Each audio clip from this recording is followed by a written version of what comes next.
Hey adventurers, so today is going to be another book review. This is going to be for Dreamer Awake by Liam Q.D. Hall.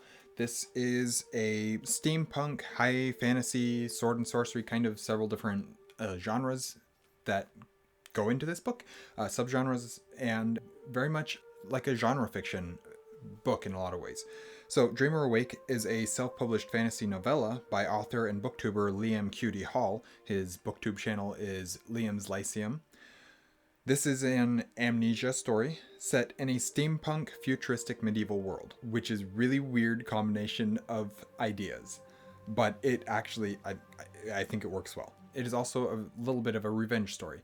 It is very much inspired by a lot of the author's interests, things like sword and sorcery, D&D, languages, and archaic words and phrases, things like that, and that go into this story, all of it building together into a truly unique voice. I did receive an e-arc for this book, even though I now have the physical as well, but I did receive an e-arc for this book that does not actually influence my rating of this story whatsoever. Before I continue on though, I'd just quickly like to say I'm T, this is an Erudite adventure. Please like, comment, and subscribe if you haven't already.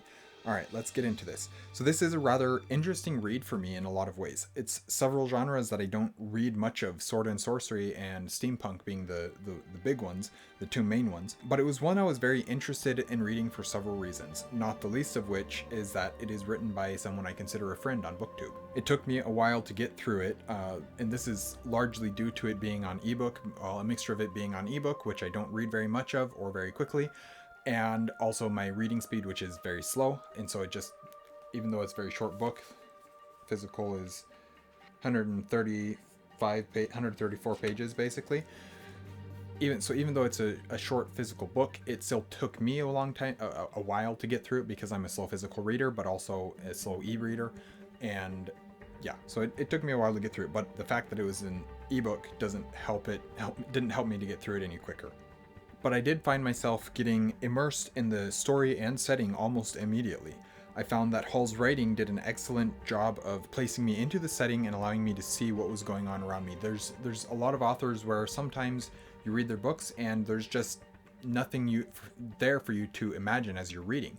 I didn't find that to be the case with Dreamer Awake. I mentioned earlier about his use of archaic words and phrases.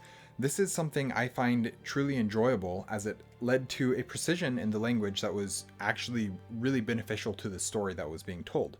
Not only that, but it's enjoyable for me to read a book and find words that I don't know the meaning of. That's not super common.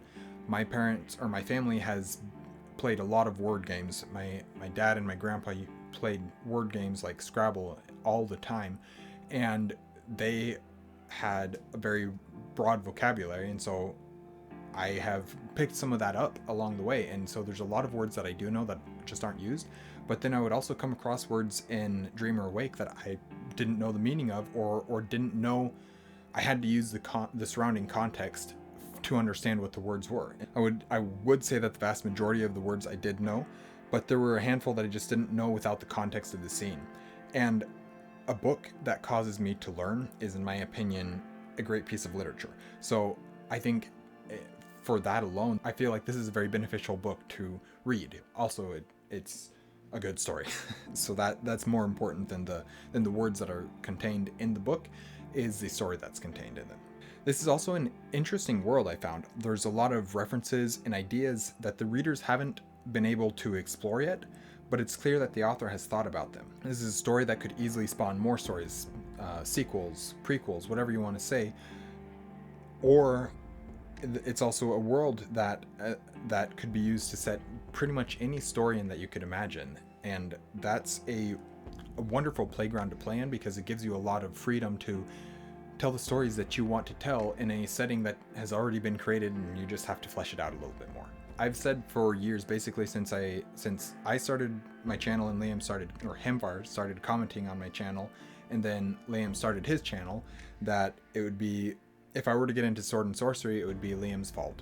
I just didn't know that it would be literally his fault by writing a book and making me read his book. So I'm okay with it. I'm perfectly fine with it. It's just funny how literal that came to pass. I do look forward to more from Hall, and though this was probably darker than I tend to gravitate towards, I found it immensely enjoyable.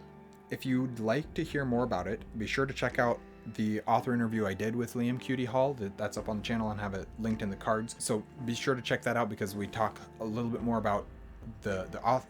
I'm interviewing the author, so I talk about the author. I ask him questions about his writing and the way that he approaches storytelling and things like that, as well as more about this book a little bit. That is my review of Dreamer Awake by Liam Q.D. Hall. Thank you guys for watching an Erudite adventure. We post videos every Monday and Thursday, and we will see you guys again soon. Stay warm.